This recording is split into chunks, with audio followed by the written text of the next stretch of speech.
KaraokeBooks. The Marvelous Land of Oz. Lyman Frank Baum. Audiobook. Chapter 19. Dr. Nikitik's Famous Wishing Pills. The Tin Woodman was usually a peaceful man, but when occasion required he could fight as fiercely as a Roman gladiator. So, when the jackdaws nearly knocked him down in their rush of wings, and their sharp beaks and claws threatened to damage his brilliant plating, the woodman picked up his axe and made it whirl swiftly around his head. But although many were beaten off in this way, the birds were so numerous and so brave that they continued the attack as furiously as before. Some of them pecked at the eyes of the gump, which hung over the nest in a helpless condition, but the gump's eyes were of glass and could not be injured.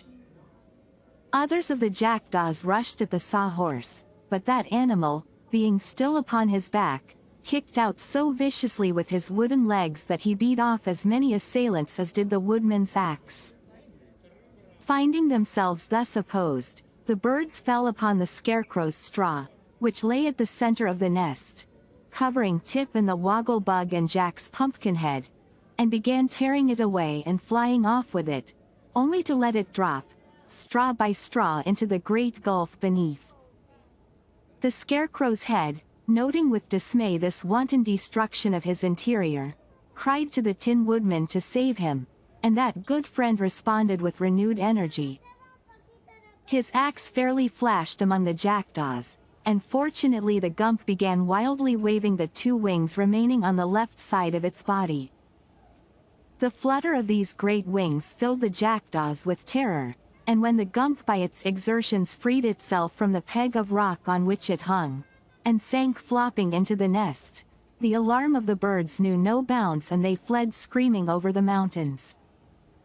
When the last foe had disappeared, Tip crawled from under the sofas and assisted the woggle-bug to follow him. "We are saved," shouted the boy, delightedly. "We are, indeed," responded the educated insect, fairly hugging the stiff head of the gump in his joy. "And we owe it all to the flopping of the thing, and the good axe of the woodman." "If I am saved, get me out of here," called Jack, whose head was still beneath the sofas, and Tip managed to roll the pumpkin out and place it upon its neck again. He also set the sawhorse upright, and said to it, "We owe you many thanks for the gallant fight you made." "I really think we have escaped very nicely," remarked the Tin Woodman, in a tone of pride. "Not so," exclaimed a hollow voice.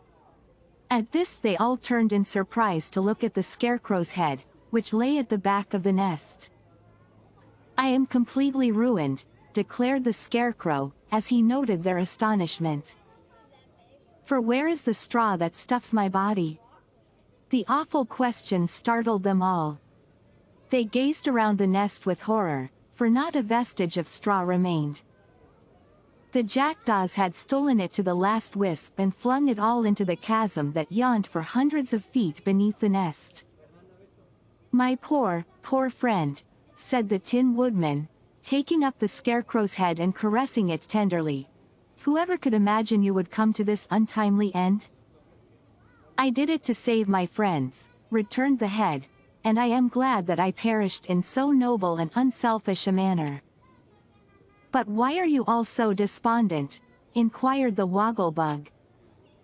"The scarecrow's clothing is still safe." "Yes," answered the Tin Woodman, "but our friend's clothes are useless without stuffing." "Why not stuff him with money?" asked Tip. "Money?" they all cried, in an amazed chorus. "To be sure," said the boy. "In the bottom of the nest are thousands of dollar bills, and $2 bills, and $5 bills, and 10s, and 20s, and 50s. There are enough of them to stuff a dozen scarecrows. Why not use the money?" The Tin Woodman began to turn over the rubbish with the handle of his axe, and, sure enough, what they had first thought only worthless papers were found to be all bills of various denominations, which the mischievous jackdaws had for years been engaged in stealing from the villages and cities they visited. There was an immense fortune lying in that inaccessible nest, and Tip's suggestion was, with the Scarecrow's consent, quickly acted upon. They selected all the newest and cleanest bills and assorted them into various piles.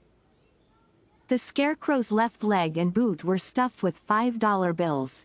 His right leg was stuffed with $10 bills, and his body so closely filled with 50s, 100s and 1000s that he could scarcely button his jacket with comfort. "You are now," said the Woggle-Bug, impressively, when the task had been completed, "the most valuable member of our party. And as you are among faithful friends, there is little danger of your being spent."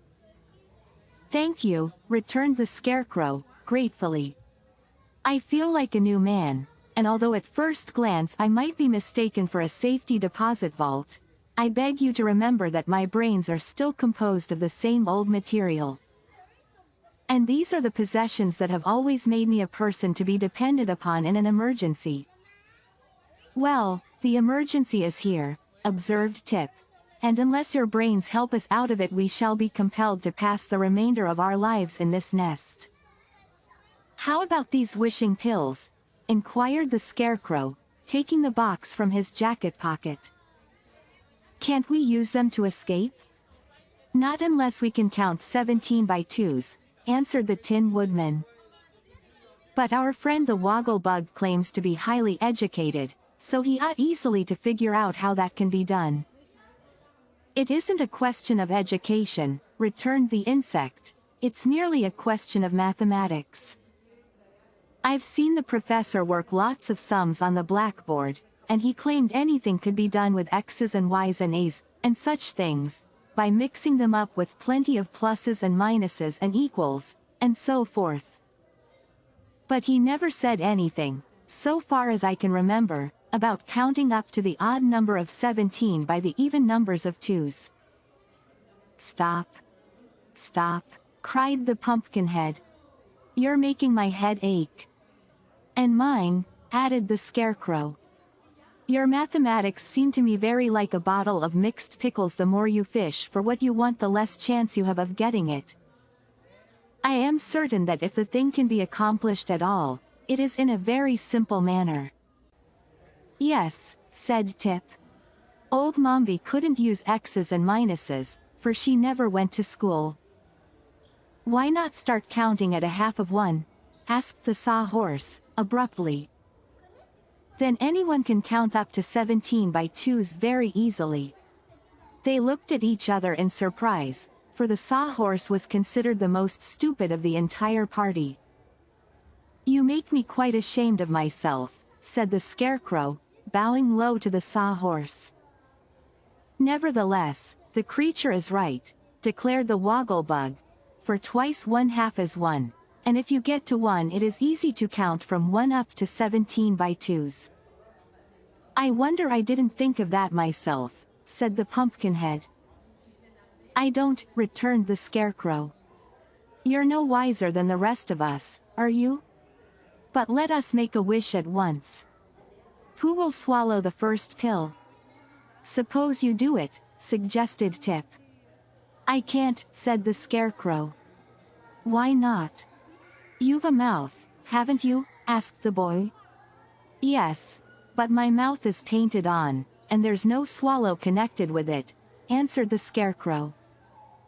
"In fact," he continued, looking from one to another critically, "I believe the boy and the Woggle-Bug are the only ones in our party that are able to swallow."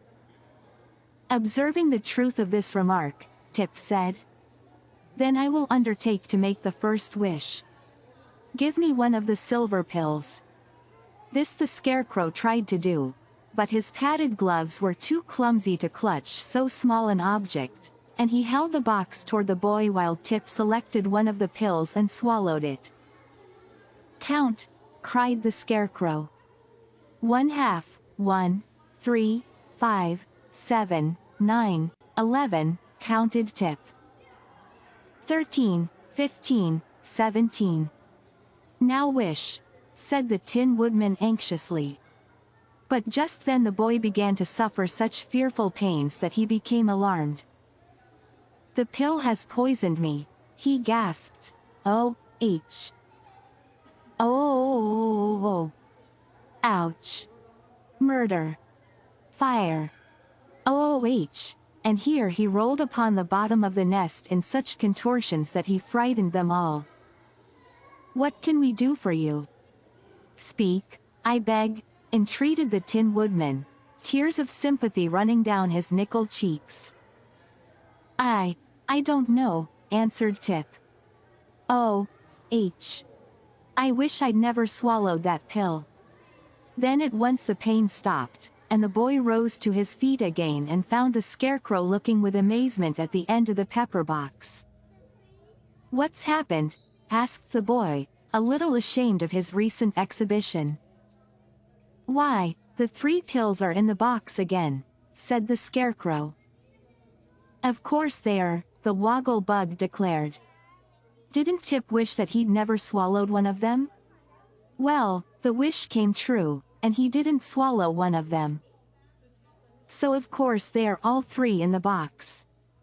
That may be, but the pill gave me a dreadful pain, just the same, said the boy. Impossible, declared the Woggle Bug. If you have never swallowed it, the pill cannot have given you a pain.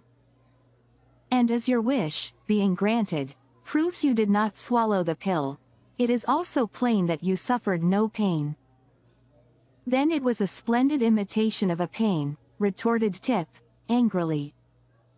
Suppose you try the next pill yourself. We've wasted one wish already.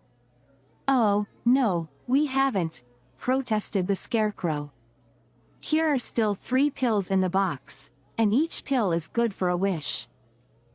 Now you're making my head ache, said Tip. I can't understand the thing at all. But I won't take another pill, I promise you, and with this remark he retired sulkily to the back of the nest.